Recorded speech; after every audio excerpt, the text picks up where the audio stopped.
Well, hello mga ka-food trip. Eto na, magluluto lang tayo dito ng isa sa mga favorite ko din na kinakain almusal. Ito ang tinatawag natin na paksiw na isda. Well, sa ngayon gagamit tayo ng galunggong at lalagyan ko siya ng talong at meron ding okra at hindi gatas yan. Ito yung isa sa mga sikreto. Kung ano yung pinagbanlawan ng bigas, yan ang gagamitin mo. And of course, merong asin, merong suka, at ayan ang sili na pangsigang. Kamatis, hindi ko siya lalagyan ng marami, as in ganyan lang. May konting isang pirasong bawang lang gagamitin ko, luya, at merong sibuyas. So mag-start na tayo. Again, lulutuin ko lang ito. Since dito, wala pa akong gamit dito sa bahay. So ito muna ang gagamitin ko. Itong rice cooker. So, hello. So mag-umpisa na tayo magluluto. So bear with me. And ito na po siya. So ang gagawin ko ngayon ay bubuksan ko na itong aking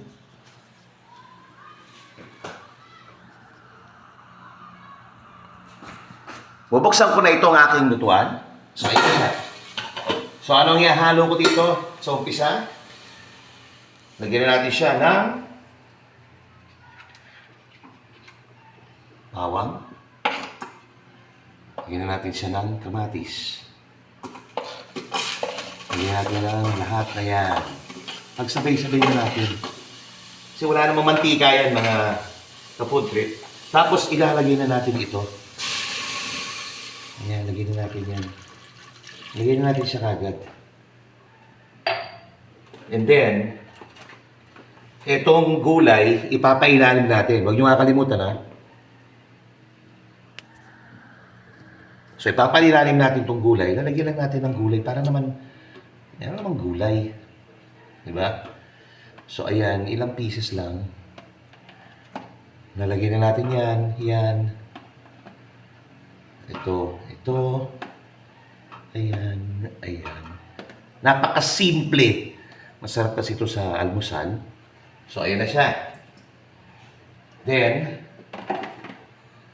pwede na natin lagyan ng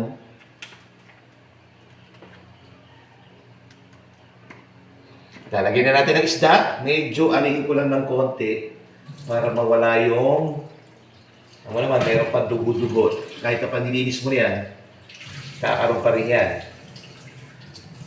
So, ito na. Ilalagay ko na siya, yung isda.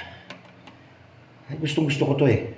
Nag-enjoy ako dito, lalo na kung meron akong sausawan na patis na merong sili. So, ayan. Yan lang siya. Ayusin lang natin yan. Hindi mo imimekos-mekos yan, ha. Hayaan mo lang siya ganyan. Para at least. Yan. Noong nakaraan, ang ginawa ko ay bangos. So, this time, galunggong naman. Ayan siya. Okay. So, para at least, medyo, matatagalan ng konti ng luto dahil nga, instead na stove, by mga March, makakabili na ako, makakalagay ko na. Unahin ko lang yung mga dapat bilhin dito. Tapos, lalagay ko na ngayon ito. Yan. Lagay ko na yan dyan. I-arrange ko. Laki, no? Sobrang laki. Wala eh. Yan ang talagang nakita dyan sa pinakamalapit na palengke. Talipapa lang siya. At, pwede ko nang lagyan ng suka. Okay? Ayaw ko na masyado maasim. Yung tamang-tama lang naman. Ayan, sobra na yan. And then, lalagyan ko na siya ng asin. Okay? Lalagyan ko na siya ng asin. Yung tamang-tamang asin lang. Okay. Siguro yan. Pwede na yan. At, lalagyan ko ngayon ng, ito, talaga sa totoo lang, ayoko talaga naglalagay nito. Pero kinakailangan eh. So, lagyan ko lang siya ng konting betchin. Okay? Ayoko na may MSG, pero konti lang naman. Okay?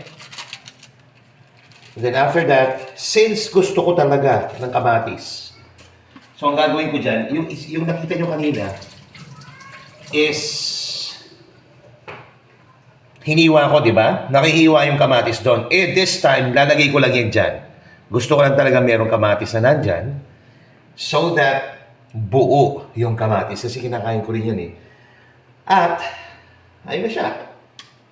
Ang gagawin natin dyan ay tatakpan na natin.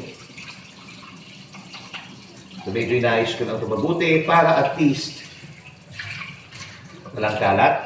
Alam nyo naman, pag ikaw ang cook, clean as you go. Ayan siya. Mamaya ko na punasan yan. Medyo linis-linisin ko lang dahil siyempre, habang hinihintay mo yan, eh kailangan nililigpit mo yung mga dapat iligpit para at least walang kalat dito sa pinaka-main kusina. Hindi naman katulad sa ibang places na mahinang tubig. Dito, sobrang lakas ng tubig kaya super, pwede ka magligpit kagad. Number 1 rule yan. Okay? So mamaya, ternohan lang natin yan ng ternohan mo lang natin ng patis. So gawa na lang kayo ng sausawan ninyo. At hihintayin lang natin yan maluto.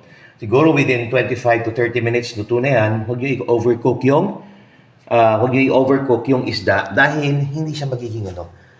So, ayan na po. Yan ang pinaka-simple na pagluto ng tinatawag natin na paksiw na galunggong.